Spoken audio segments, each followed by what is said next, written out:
had a couple of classes, just one class. This should be the second class for this teaching. And, yeah, we're touching a very important topic today. By the way, my name is OEP, and I'm a visual designer. Actually, many things to many people. So right now, I'm the facilitator for this particular session. Time will fail me. I would love to know each and every one of you. Probably just your name, what you do, and just something cool about yourself. I always love my sessions to be very, very interactive. It's not something you just leave behind your screens or your phones and don't just say anything. So I love interaction, right? So I just love to know you guys. I'm just calling you names. Are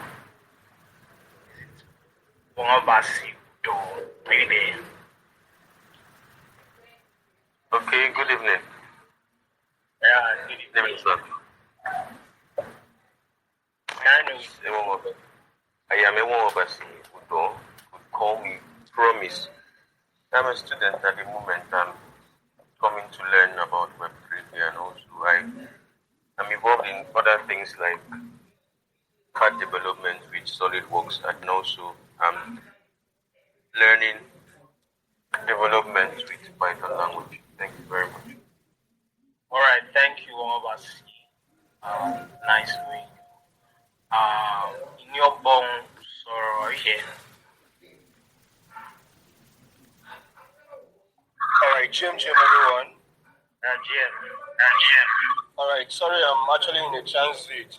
Yeah, so I'm actually in Newborn, so I'm a content creator, digital marketer, and a social media manager. I'm actually the CMO of Ello'Quest. Thank you. Oh, thank you. In your bones. I think the last person here, Miriam Adams. Yeah.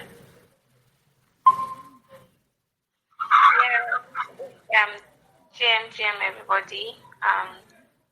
So I hope everybody is good.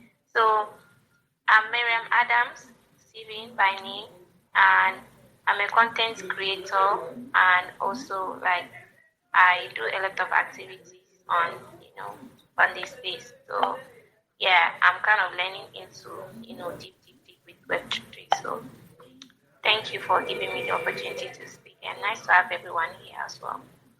All right, thank you, Miriam. I think Real Service just joined in. I think we won't have the time to go over introductions. So I think I'll just take Real Services. I think that's the last person I'll take. Then we'll jump into what we have today. So Real Services, are you here? GM, everyone. I'm sorry coming behind the time schedule. There was some activity that pulled me back. Sorry. All right. Thank you. What's the name and probably what do you do? My name is Effiong Linus. I am a businessman. That's it. All right, beautiful. So, like I said, I love interactions. I love to interact with people, and I don't like boring sessions. So that's why I'm taking time to get to know you guys, so we can best communicate better the course of the session, right? So, like I made mention of, my name is OEP. I'm many things to many people, and I'm the co-founder of Thrive Web3 Gaming Community, and we're partnering with Ello'Quest for this particular session, and yes, because it's a wonderful community, and it's so good to see communities like this give back, to the people, give value to the people, and so I applaud them, wisdom, and the rest of the thing. Thank you so much, guys. So let's get into what we have today, right? So I believe the last class you guys had was concerning blockchain, right? Blockchain. How many of you were in the class?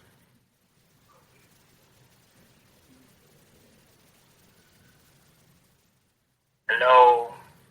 How many of you were in the last class? I think, if I'm not mistaken, talked about blockchain, right?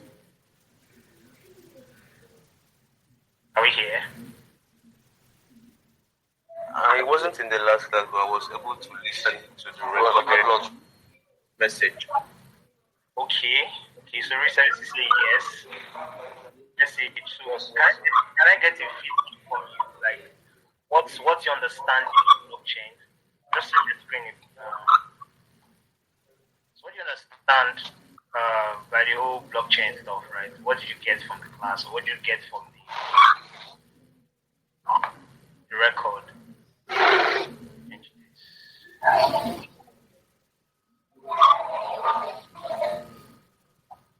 Is anyone can? I just need someone to just air their views. So what do you understand by blockchain? When you have blockchain, rest of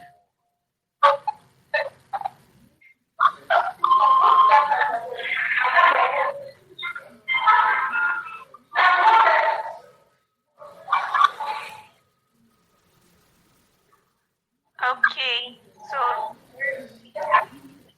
try.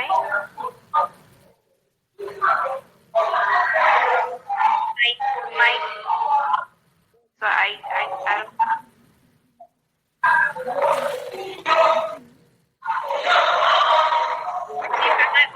Effiong, can you mute your mic? Thank you. Oh, sorry. All right, I can hear you, Miriam. Okay, so for me, like let me just say like the way I understand here. So blockchain is database, like a digital ledger that recorded information in the market, to secure and to show transparency of in transaction in the crypto space. Yeah, so that's the way I understand blockchain. All right. Transactions, records.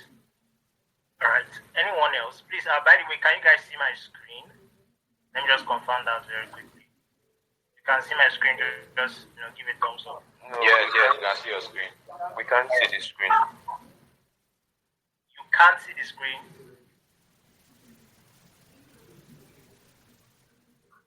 I can see it now. All right. So thank you so much. So aside from Miriam, anybody else have contra opinion about what blockchain is, or you just have a different view, or just want to air something out? Just give it floor for that. Anyone else?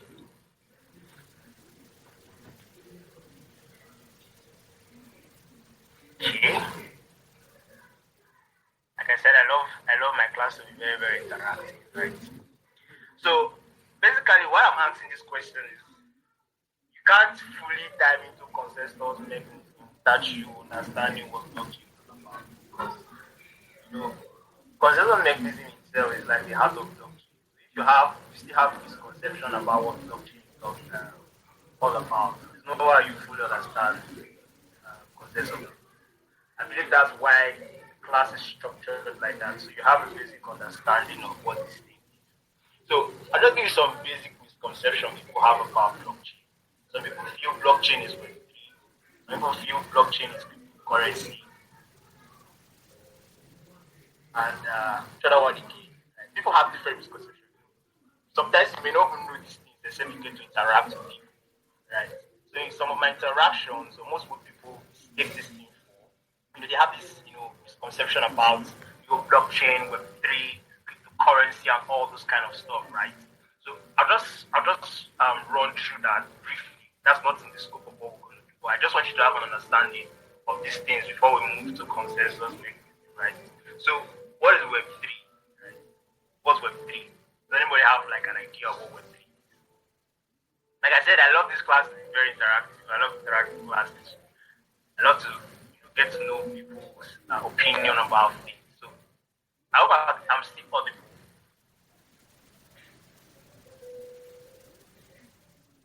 Are we here? Yes, we are still here. You're audible. All right. So what's we are Web3? with you. So what's Web3? Very, very, very, very quickly. Anyone who can just say something. What's Web3? Okay, let me take that.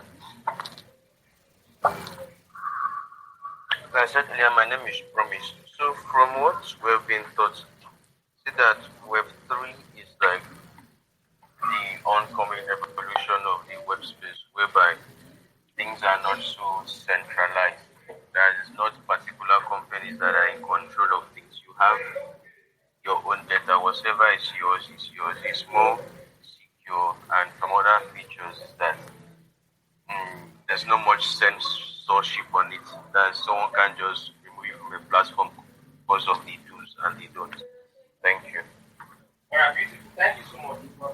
Right. So when we talk about decentralization, right? So one of the key things about Web2 has decentralized system, right? Where people have authority over probably your data or a particular platform, right? So there's this centralized system in place for Web2. But the Web3 is more or less decentralized. That means there's no centralized authority that is making decisions and putting things in place for you. So decentralization is the keyword. I always like to hit like keywords. So decentralization is the keyword, right? Blockchain technology is the technology that powers the Web3, right? So when you talk about what powers Web3 economy, that's blockchain technology. That's blockchain itself. Then cryptocurrency is the currency of the blockchain. So when you interact in the blockchain, what do you gain from them? Okay, the assets and the money you gain, the financial reward you gain is what you talk about cryptocurrency. So that's the currency of Web3, right? So those are just like some distinct things about that. Web3, decentralization, blockchain is the technology powering the Web3, all right, and cryptocurrency is the currency of Web3. So those are some distinct things that most people kind of confuse themselves about, right? So I'll just go on, right? So now that we have a little understanding of what this is about, we can now talk more about the consensus mechanism, right? Blockchain. So I also explain what blockchain is, right?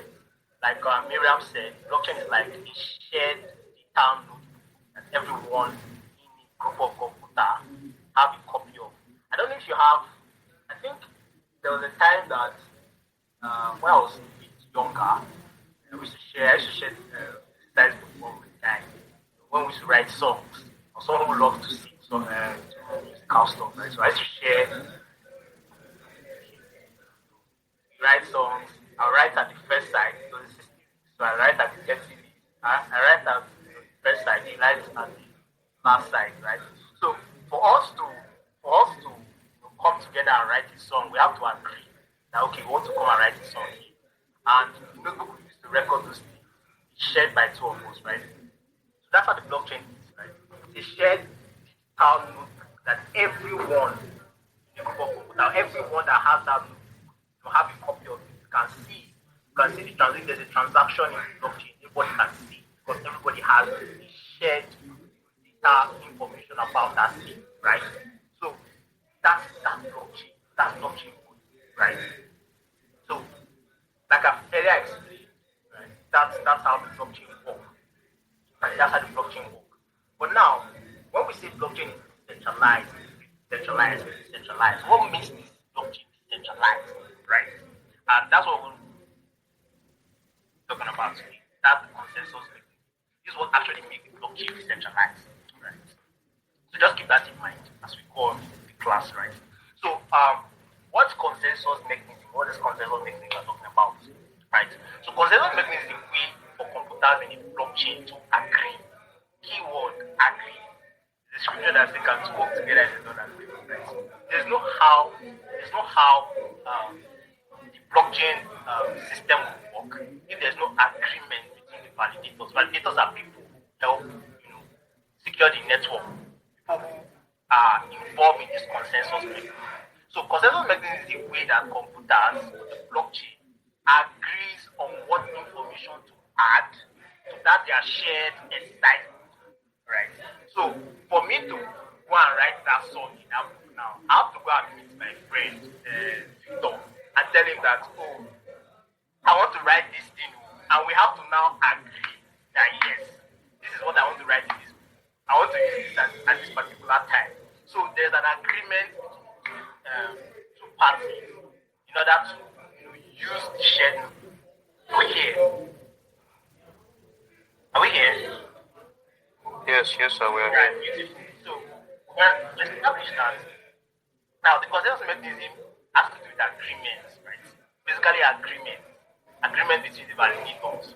Agreement between the validators in order to secure or write new blocks in the chain, right?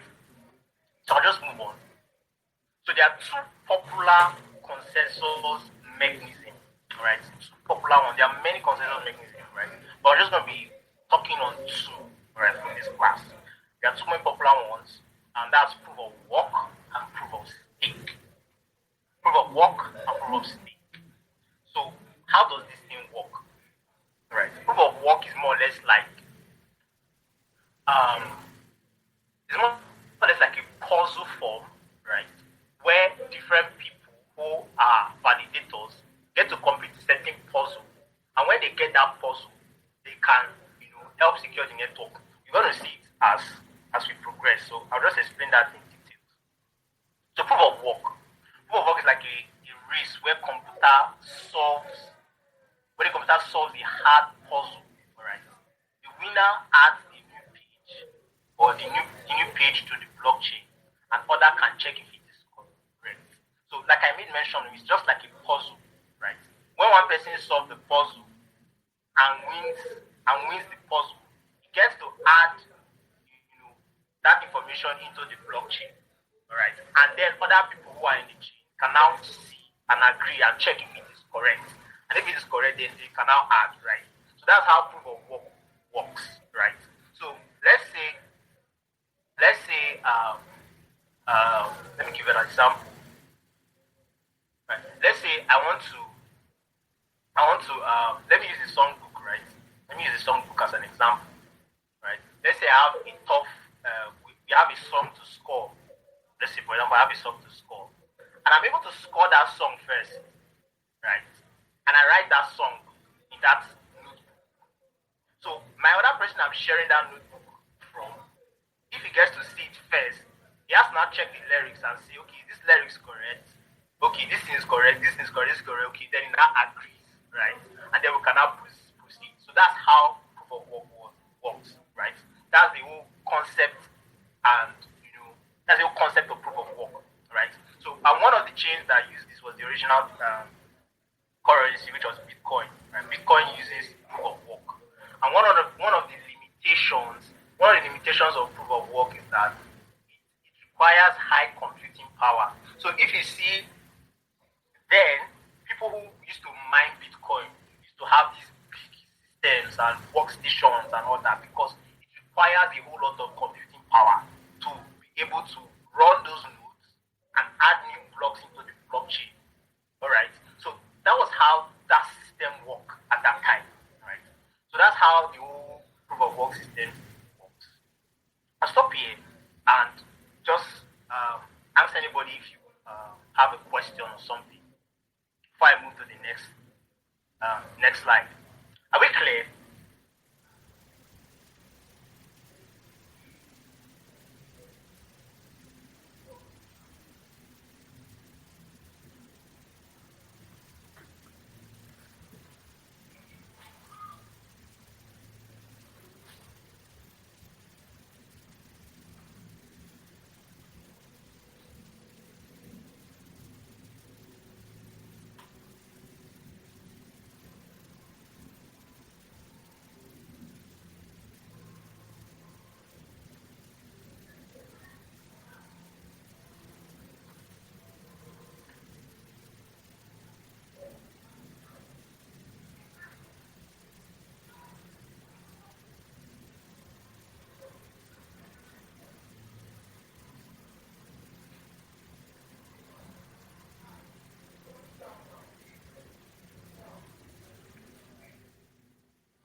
scams, and you see all the transactions there because it is recorded on the blockchain, right? So this is what makes it transparent. This is what makes it, there. You can't say, oh, this thing is faulty. This thing is, kind of how I put it now, kind of corny. It's validated. It is transparent. So there's no issue of saying, okay, fine, no, I didn't see this, I didn't see that, I didn't see that. Everything is verifiable. Everything is verifiable. As long as it's being added on the blockchain, you can verify it. Right? I think I was speaking to some people at an event today. I'm talking about transparency and decentralization. That transparency and security, right? And they were asking me how can the blockchain be secure and then transparent, all right? And this was the same thing I told them, right? So, what makes the blockchain secure, like made mention, is the fact that all these consensus mechanisms and people are running nodes and securing the network. All right. Now it is transparent in a way that every single block that is added to that notebook, that general notebook that we all have, right? Like I explained in the beginning, right? We all have that notebook, and any single thing that is written there, we have access to see. As long as we have the hash or the contract address and all that, it is verifiable on the blockchain. So as long as it is being added, anyone who has that particular hash or that contract address can go there and see every single thing that is happening there. So that's how it works, right? That's how it works. And this is like the basis of blockchain. Like this what makes blockchain, right? So it is verifiable, it's transparent, and that's how it works, right? Do we have any question on what I've said so far? Okay, I have a question, sir. All right. So my question is on the proof of work. So what if, as you're the one that won the puzzle, then it reaches the stage for others to validate? What if they don't agree with what you did? What if they don't agree? Yes, you said that when it's like a puzzle, so who wins is the one that is able to add to the chain, and others just validate and it moves on. I don't get your question. Phrase again. On that proof of work, you said that it's like a puzzle, that who wins the puzzle is the one who is able to contribute to the chain, and others validate it. So my question is, what happens in the case that the other nodes don't approve? They will approve that because you've won the puzzle now. As long as it's added, like there, as long as it's added into the chain, they have to validate, right? You have to validate it. There's a system to check those things if it's correct or not, right? So first of all, like I said, if you win the puzzle, right, it gets added into the chain. Are you clear? Sorry, are you getting me? All right. So that's how it works, right? So when one person has done, like I said, right? Like I said, using the notebook example, right? So let's say I score the song and it's correct. That song is correct. Someone has the ability to say, okay, fine, this thing is not correct, and doesn't validate it. As long as it's correct and it's added to the blockchain, everybody agrees and it moves. Are you clear? Yes, I get you. Thank you. All right. Is there a question? Yeah, OEP. So sorry, I missed the points where you said where you differentiated the proof of stake and the proof of work. I think I had downtown though with my network, so I believe you could maybe do justice to explaining them, or maybe giving an insight of what those things are: proof of stake, proof of work. Actually touched that. I talked about proof of go over it again, right? Go over it again. So proof of work, like I said, is like a rat race, right? It's like a race where computers solve a hard puzzle mass, and the winner adds a new block or a new yes, a new block into the blockchain. Another checks if it's correct, right? It's just like validation. Like I said, consensus mechanism is about agreement. So in order to secure the network, this network now, it's just like a puzzle. This one has to check, okay, solve the puzzle and then add it to the blockchain, and others validate it. Alright. But for proof of stake has to do with you have to have like a percentage or an amount of the native token of that chain. Alright. It's just like betting. For you to bet, for you to bet, you have to have money. You have to have money in your wallet. Now I use the example of what's it called? Bet Nigeria. For you to bet Nigeria, you have to deposit money. You have to have some money in your betting account before you can bet, right? So that means you have to have a share of money before you can bet. So before you validate or before you secure the network in proof of stake, you have to have a percentage of the token of the original chain. For example, Ethereum, if you want to, for validators or running consensus mechanism in these chains, you have to have a certain percentage of Ethereum, that is ETH, right, before you can secure the network. I also give an example of Avalanche, which is about 2,000 EVAX. So you have to have that percentage or amount of EVAX before you can add new blocks in the blockchain. I don't know if you get. So you have to have a percentage of that before you can validate, before you can secure, before you can run nodes on the chain. All right. And I also said one key thing or one key difference between these two things is that it is fair and transparent, right? So I can't say okay. I also give some limitations with the proof of work that requires high computing power, right?